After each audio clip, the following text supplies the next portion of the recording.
오늘도 안타깝지만 우리가 주님의 제단에서 교회에서 함께 예배하지 못하고 가정에서 혹은 여러분이 계신 곳에서 영상으로 예배 드리게 되었습니다. 그러나 우리의 예배는 어떠한 곳에서 드리든지 하나님 받으시고 또 하나님이 우리 예배를 통해서 또 우리에게 은혜를 주실 줄로 믿습니다. 요즘 이 예배 때문에 또 이 코로나19 바이러스로 인해서 사회적 거리두기 또 집회를 제한하고 여러 가지 건강을 위해서 또 이 바이러스 확산을 방지하기 위해서 많은 지금 어려움을 겪고 있습니다. 우리 교회도 이 일에 동참하고 또 무엇보다도 우리 성도 여러분을 위해서 또 우리들의 가정을 위해서 또 이 나라 이 땅을 위해서 우리가 지금 영상으로 예배 드린다는 것을 여러분 다시 한번 이해해 주시고 또 기억해 주셔야 됩니다. 그렇다고 우리가 예배를 모이지 않는 것이 또 함께 모여서 예배하지 않는 것이 당연한 것은 아닙니다.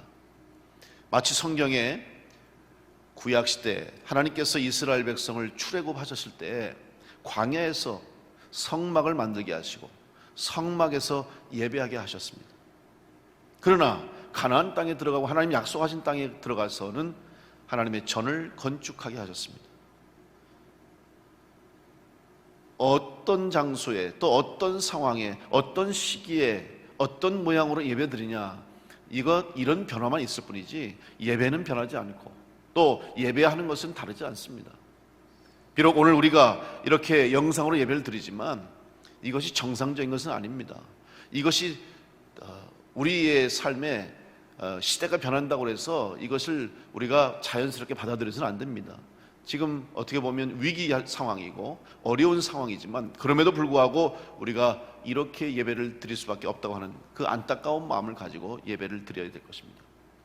그러나 분명한 것은 어떠한 예배든지 여러분이 주의를 성수하시고 또 예배하는 일에 최선을 다하는 성도가 되셔서 이런 어려운 또 위기 상황 또 뜻밖의 상황 가운데에도 우리의 믿음이 흔들리지 않고 또 여러분이 그리스도인답게 살아가는 데 있어서 어려움이 없도록 최선을 다해서 예배와 기도와 말씀을 중심으로 영적 생활에 최선을 다해 주시기를 부탁을 드리겠습니다.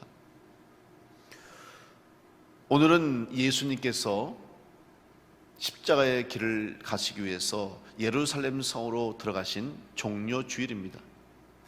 어떻게 보면 예수님 공생애의 하이라이트라고 할 수 있죠. 결국 예수님의 공생애의 중심은 십자가인데 그 십자가의 길을 가시기 위해서 마지막 한 주간 예수님의 생애 또 예수 그리스도를 통한 하나님의 구원의 역사를 이루시기 위한 하이라이트 가장 중요한 바로 마지막 한 주간이 오늘 이 종려주일로부터 시작이 됩니다. 종려주일이라고 하는 이 말은 예수님이 예루살렘 성에 들어가실 때 예수님을 따르던 많은 사람들이 자기들의 겉옷을 펴서 예수님 발 앞에 놓고 또 예수님이 가실 때 옆에서 종려나무 가지를 꺾어서 흔들면서 환호하고 예수님을 환영했기 때문에 이 종려주일이라고 칭하고 있는 것입니다. 예수님은 예루살렘 성에 들어가시기 전에 감람산 근처인 벳바게와 베다니에 이르렀을 때 제자들에게 말씀하셨습니다. 이제 나를 위해서 준비하라. 맞은편 마을에 가서 아무도 보지 않은 나귀 새끼가 매어 있는 것을 보거든 끌고 오라고 말합니다. 무작정 끌고 옵니다. 그럼 제자들이 의아해하죠. 그러면 왜 나귀를 끌고 가느냐고 물으면 무엇라고 하겠습니까? 예수님 말씀하시죠. 주가 쓰시겠다고 하라. 그 말대로 제자들은 가서 행하고 나귀 새끼를 데리고 옵니다. 예수님은 이제 예루살렘 성에 들어가면서 그 어린 나귀를 탑니다. 다 장성한 나귀가 아니에요. 아직 어린 나귀. 여러분, 나귀라고 하는 것은 사실 볼품이 없죠. 말이나 또 다른 큰 짐승에 비해서 체구도 작고 모양도 우스꽝스럽고, 그런데 예수님이 그 중에서도 어린 나귀를 타셨다. 여러 가지 신학적인 해석과 신앙적인 의미를 우리가 할 수 있습니다. 그러나 가장 중요한 것은 이 말씀을 통해서 하나님의 뜻이 또 구약에 예언되어 있고 하나님이 계획하신 그 하나님의 구원 계획이 예수 그리스도를 통해서 이루어졌다고 하는 사실이 중요한 것입니다. 사실 예루살렘 성을 입성했던 예수님의 모습은 평소의 모습과는 조금 다른 것을 우리가 볼 수 있죠. 평상시에 예수님은 걸어 다니셨습니다. 제자들과 함께 마을을 다니시고 또 항상 도보를 통해서 걸어 다니셨던 것을 볼 수 있죠. 그런데 오늘 나귀를 타셨다. 이건 처음 이 동물을 타신 거예요. 물론 당시에도 여러 가지 낙타라든지 말이라든지 탈 수 있었겠죠. 그러나 물론 예수님의 신분 또 예수님의 상황상 그런 것을 탈 수 있는 상황도 안 됐고 또 그런 여건도 되지 않았을 것입니다. 그러나 오늘 예루살렘 성에도 걸어 들어가실 수 있을 텐데 왜 어린 나귀를 가져와서 그 나귀를 타고 가셨을까? 그것은 바로 성경의 예언이 이루어졌다고 하는 것을 주님이 증거하신 것입니다. 스가랴서 9장 9절 말씀에 보면 시온에 따라 크게 기뻐할지어다 예루살렘에 따라 즐거이 부를지어다 보라 내 왕이 내게 임하시나니 그는 공의로우시며 구원을 베푸시며 겸손하여서 나귀를 타시나니 나귀의 작은 것 곧 나귀 새끼니라 이렇게 말씀하고 있죠. 결국 예수님이 나귀를 타시는 것, 그것도 어린 나귀를 타신다고 하는 것은 바로 성경의 말씀이 이루어졌을 뿐만 아니라 겸손의 왕으로 오셨다 하는 것이죠. 겸손의 모습으로 오셨다는 거예요. 말을 타고 들어가셨다면 더 멋있지 않겠습니까? 여러분 한번 상상해 보십시오. 말을 타고 들어가시는 예수님. 여러분 그 당시에 말을 탄 사람들은 힘 있는 자가 말을 탑니다. 장수가 타고 군인이 타고 권력을 가진 자가 타죠. 그러면 왕으로 오신 예수님, 만왕의 왕으로 오신 예수님이라고 한다면 이왕이면 말을 타고 수려하고 잘생긴 말을 타고 들어갔다면 더 많은 사람들이 우러러보고 더 많은 사람들이 예수님을 향해서 환호하지 않았을까? 그런데 볼품없는 나귀, 그 중에서도 어린 나귀 새끼를 타고 들어가신 예수님, 바로 성경의 말씀뿐만 아니라 예수님은 겸손의 왕으로 오셨고 또 평화의 왕으로 오셨음을 의미하는 것입니다. 여러분 나귀는 언제 필요합니까? 사실 말이 상징하는 것은 힘과 권력과 또 무력의 상징 아닙니까? 말을 타고 전쟁합니다. 말을 타고 싸움을 합니다. 결국 말이라고 하는 것은 평상시에는 그렇게 말이 중요하지 않아요. 말의 목적은 무엇입니까? 빨리 달리고 힘이 있고 그러다 보니 전쟁터에서 전쟁에 필요한 곳에서 또 빠르게 전하기 위한 방법으로 썼죠. 근데 나귀는 그렇지 않죠. 나귀는 일상의 삶에서 필요한 동물입니다. 마치 우리나라에 이제는 이 소들이 다 가정에서 일일이 기르는 소들은 이제 시골의 농가에서 점점 줄어들고 있습니다. 그런데 예전에 우리 농사를 짓고 일상의 삶을 살아갔던 우리의 선조들 보십시오. 집집마다 소가 한 마리씩 다 있었어요.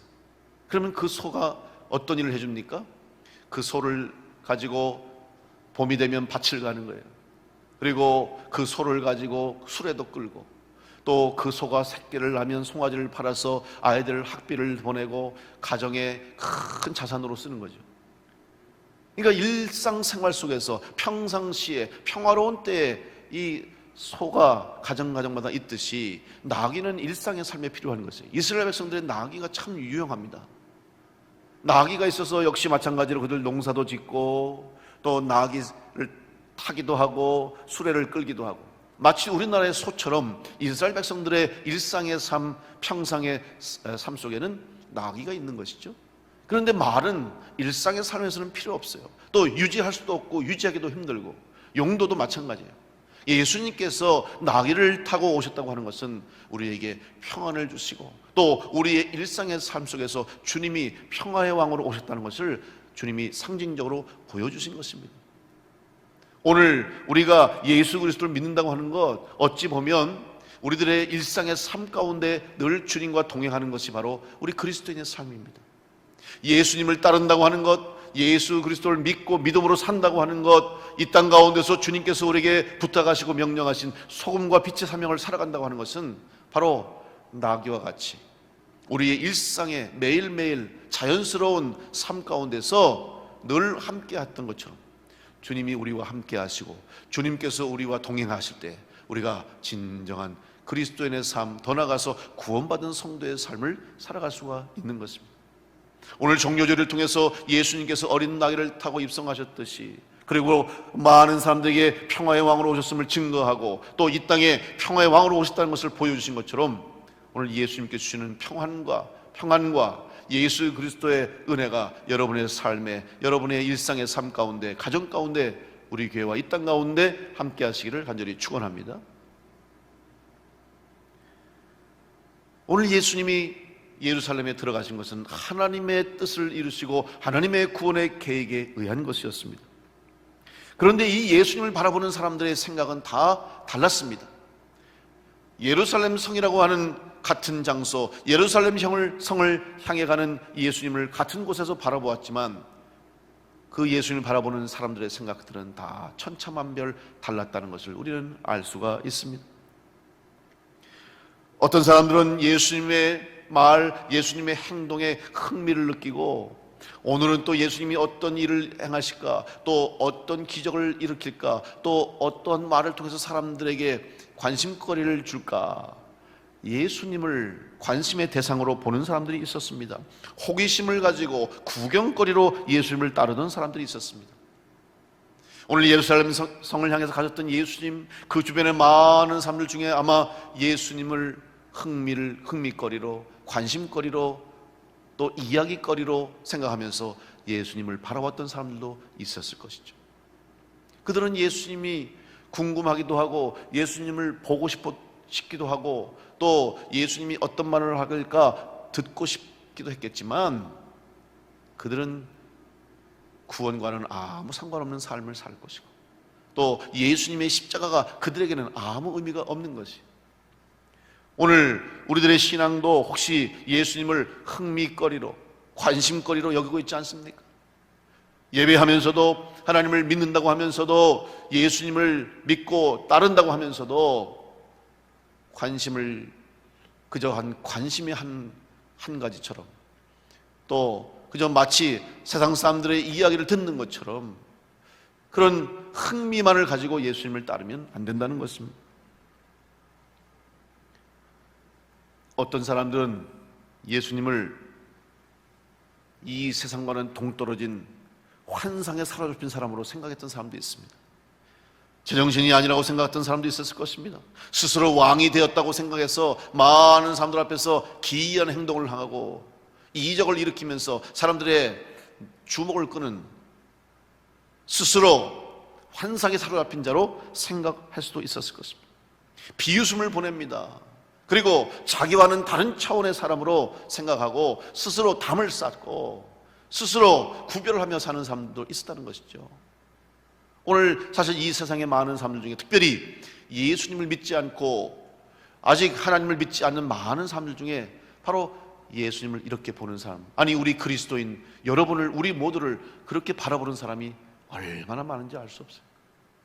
지금 이 코로나 바이러스로 인해서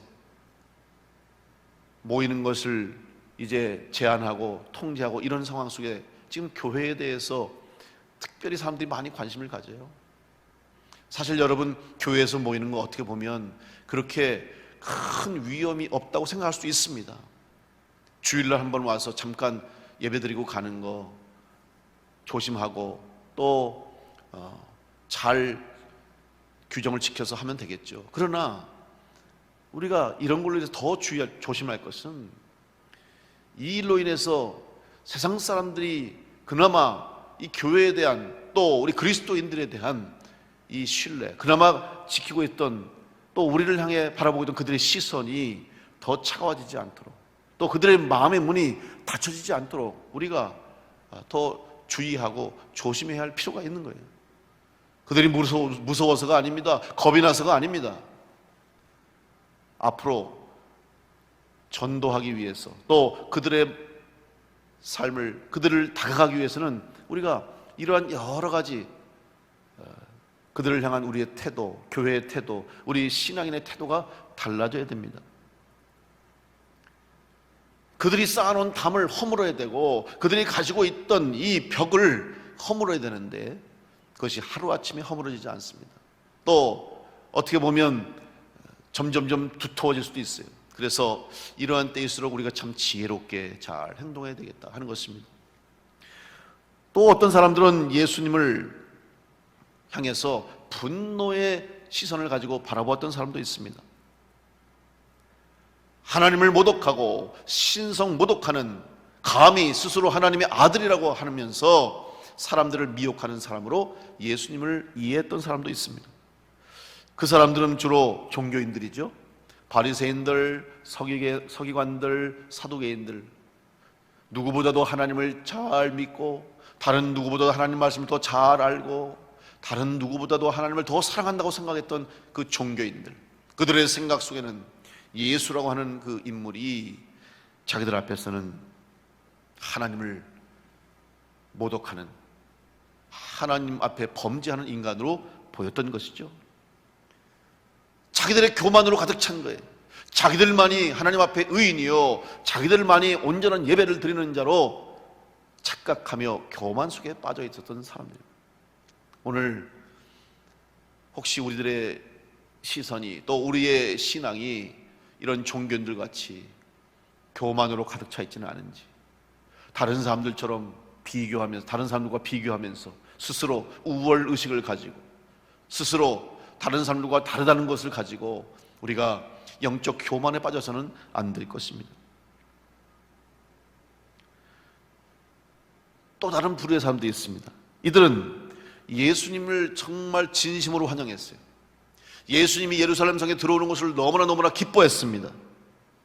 그들은 바로 이스라엘 유다 백성의 독립을, 유다의 독립을 꿈꾸는 자들이죠. 과격한 사람들이었습니다. 그들은 무력을 통해서라도 하루속히 로마의 압제로부터 벗어나기를 원했던 사람들이죠.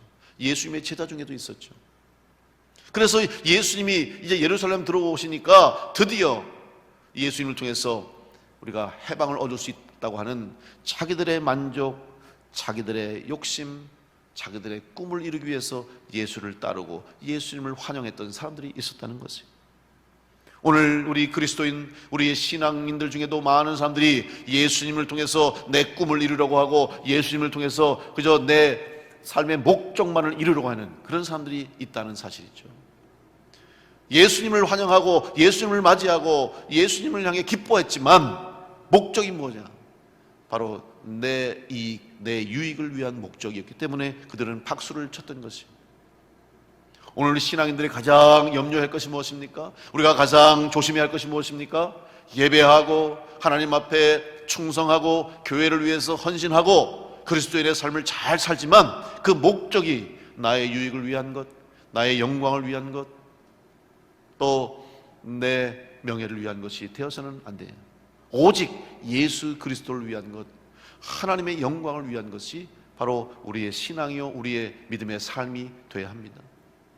오늘 교회의 존재의 목적이 무엇입니까? 바로 우리 주님께서 부탁하신 일, 하나님이 이루시고자 하는 구원의 계획을 우리 교회를 통해서 이루시기 위해서 주님이 교회를 세우신 거예요. 종교개혁을 일으켰던 마틴 루터가 주장한 것이 무엇입니까? 오직 믿음으로, 오직 말씀으로, 오직 은혜로. 무엇입니까? 그 당시에 교회가, 이 캐톨릭 교회들이 하나님 말씀대로 가르치지 않았고 하나님 말씀대로 교회를 세우지 않았다고 하는 것, 그것 때문에 개혁이 일어난 것이죠. 오늘 정말 우리가 하나님 앞에서 또 이 세상 속에서 정말 교회다운 교회, 성도다운 성도가 될 수 있도록 주님을 바라보면서 우리의 이익을 위해서, 우리의 유익만을 위한 것이 아니라 오직 하나님의 뜻을 이루고 또 예수 그리스도의 말씀을 이루어가는 그런 교회가 될 수 있도록, 성도가 될 수 있도록 여러분 주님을 바라볼 수 있고 주님을 또 여러분 마음에 품고 살아갈 수 있는 우리 성도들이 될 수 있기를 간절히 축원합니다.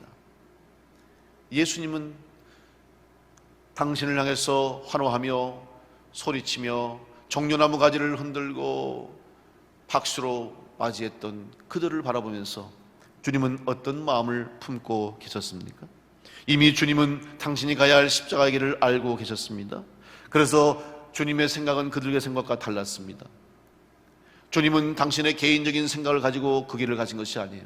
십자가의 길을 가시기 전에도 주님은 겟세마네 동산에서 기도하시고 하나님 아버지의 뜻대로 되기를 원한다고 기도하셨던 것처럼 오직 하나님의 뜻을 위해서 그 길을 가셨어요. 예수님을 따른다고 했던 제자들도 함께 그 길을 걸었지만 예수님과 생각이 달랐습니다. 많은 사람들이 유월절을 지키기 위해서 모여드는 그때에 예수님을 향해서 바라보는 사람들의 생각이 다 달랐다는 것이, 이것은 마치 오늘 지금 이 시대에 오늘 우리가 사는 이 세상의 모습과 다를 것이 없습니다. 사람들이 예수님을 바라보는 생각이 다 다르다는 거예요. 저마다 자기의 생각과 자기의 뜻을 가지고 예수님을 바라보는데 예수님이 바라보시는 것은 오직 한 생각, 바로 하나님의 뜻이 이루어지시기 원하는 거예요. 예수님의 구원의 역사가 하나님의 뜻으로 이 땅 가운데 임했다는 것을 알기를 원하셨습니다. 그래서 예수님은 그들을 향해서 안타까운 마음으로 바라보신 거예요. 그런데 오늘 예수님이 아마 이 예루살렘 성으로 들어가실 때 거기에 함께 했던 사람 중에는 예수님을 만난 사람도 있었다는 사실을 잊어서는 안 돼요. 여러분, 예수님을 만난 사람 누굽니까? 바로 예수님께 은혜를 받은 사람들입니다. 예수님을 통해서 문제를 해결받고 예수님을 통해서 병이 낫고 예수님을 통해서 다시 살아나는 사람들이 거기에 있었을 것이에요. 나사로는 죽어서 무덤에 장사되고 나흘이나 돼서 냄새가 날 정도로 죽어 있었던 나사로, 무덤에서 예수님께서 나사로야 나오라 말씀할 때 몸에 베옷을 퉁퉁 감은 채로 나왔던 살아났던 나사로, 그는 예수님, 예루살렘 성을 향해 가시는 예수님을 그가 바라보았을 거예요. 소경 바디메오도 있었을 것입니다. 더 이상 거지의 삶을 살지 않고 더 이상 구걸하며 비참한 인생을 살지 않고 이제 사람다운 삶을 살 수 있었던 이 바디메오 역시 거기서 주님을 바라보았을 것이에요. 삭개오도 자기의 마음의 괴로움과 고통으로 다른 사람들을 괴롭히고 다른 사람들을 고통으로 빠지게 했던 자기의 죄를 다 사함받고 이제는 홀가분한 마음으로 기쁜 마음으로 주님을 맞이했을 거예요. 10명의 문둥병자도 있었을 거예요. 평생 가족과 사랑하는 사람들과 함께하지 못하고 성 밖에 버려진 사람처럼 소외된 사람으로 살아갈 수밖에 없었던 문둥병 환자였지만 주님을 만남으로 고침받음으로 이제는 새 인생을 찾은 사람들, 회당장 야이로들도 죽음에서 생명으로 살아난 기쁨의 얼굴로 주님을 맞이했을 거예요. 여러분, 이 사람들의 생각은 어땠겠습니까? 이들의 생각은 다른 사람들의 생각과는 달랐을 것입니다. 내가 만난 예수님, 나를 살리시고 나에게 생명을 주시고 나에게 새 삶을 찾게 해준 예수님을 바라보면서 이들은 다른 생각 갖지 않고 오직 예수님만 바라보면서 하나님의 아들이심을 확신하면서 예수님을 환영했을 거예요. 비록 장차 앞으로 어떤 일이 일어날지 알 수 없다 할지라도 예수님이 하시는 일에 대해서 그들이 지식이 짧고 그들의 또 예상을 하지 못한다 할지라도 그들은 그 순간 그곳에서 예수님을 메시아로 하나님의 아들로 고백할 수 있었던 것이, 이유가 무엇입니까? 예수님을 만났기 때문이에요. 예수님을 통해서 은혜를 받았기 때문이고 예수 그리스도를 통해서 새 삶을 얻었기 때문에 그들은 예수님을 메시아로 고백할 수 있었어요. 오늘 우리의 신앙, 우리의 믿음, 특별히 예수님을 바라보는 우리의 영적 시선이 바로 오늘 예수를 만난 사람들과 같아야 될 것입니다. 그러기 위해서는 여러분 예수님을 통해서 은혜를 받아야 될 줄로 믿습니다. 여러분에게 주시는 은혜, 또 지금까지 나와 함께 하셨던 은혜, 지금까지 내 삶 가운데 역사하셨던 주님의 은혜가 바로 예수 그리스도를 통해서 주신 하나님의 은혜임을 기억하고 감사함으로 주님을 바라볼 때 오늘 우리의 믿음이 온전한 믿음이요, 또 우리의 예배가 하나님 받으시는 예배가 될 것이고 우리의 고백이 하나님이 기뻐하시는 고백이 될 줄로 믿습니다. 주님을 만나게 되는 은혜가 있기를 간절히 축복합니다.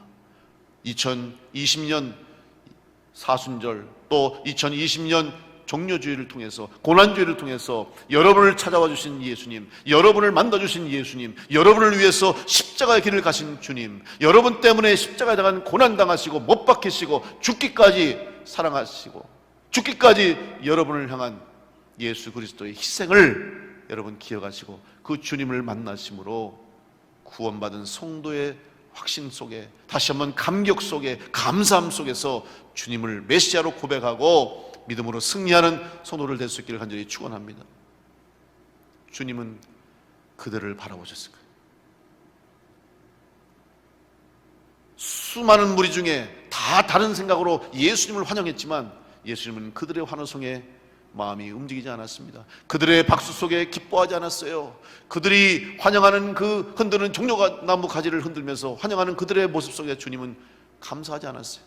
오히려 구석에 숨어있지 모르지만, 무리 속에 흩어져 있을지 모르지만 예수님을 메시아로 알고 믿고 깨닫고 고백하는 자들을 바라보면서 그 길을 가셨을 것이고, 특별히 예수님은 이제 예루살렘 성 앞에서 행렬을 멈췄습니다.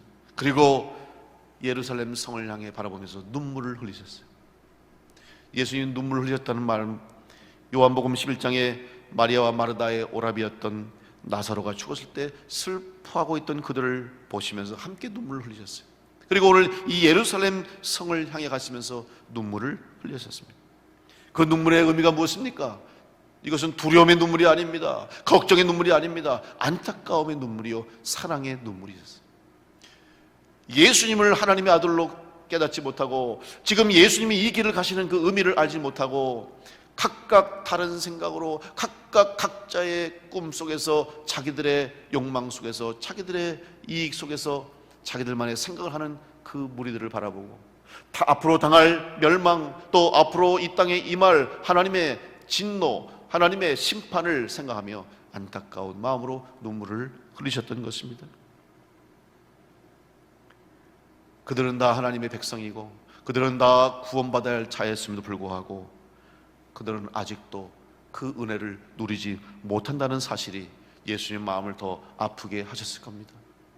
오늘 이 예수님의 눈물이 오늘 이 땅의 교회와 우리 성도들의 마음 속에도 있어야 할 줄로 믿습니다.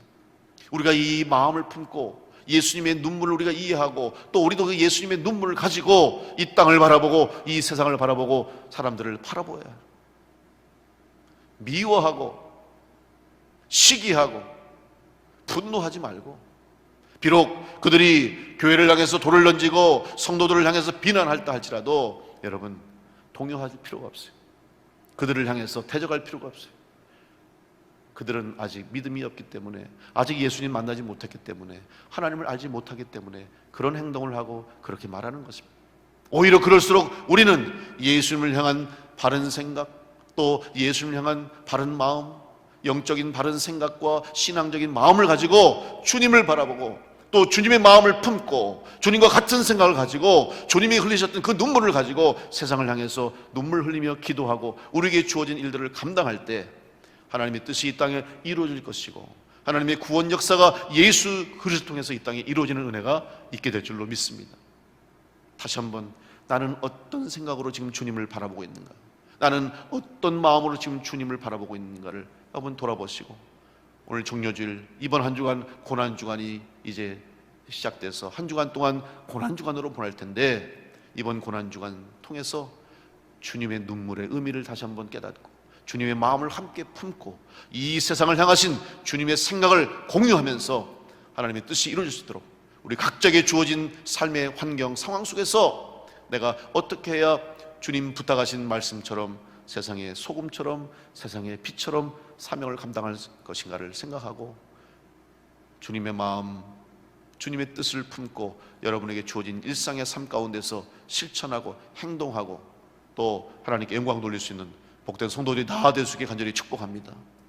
주님이 우리를 바라보실 때 어떻게 바라보실까? 수많은 삶 중에 나는 주님을 어떤 마음으로 바라보고 있는가 생각하면서 주님의 마음에 합하고 이제 앞으로 장차 주님을 기쁘시게 하고 주님이 환하게 웃으실 수 있도록 여러분의 삶과 여러분의 믿음과 신앙이 하나님을 기쁘시게 하는 복된 성도들의 삶이 될 수 있기를 간절히 축원합니다.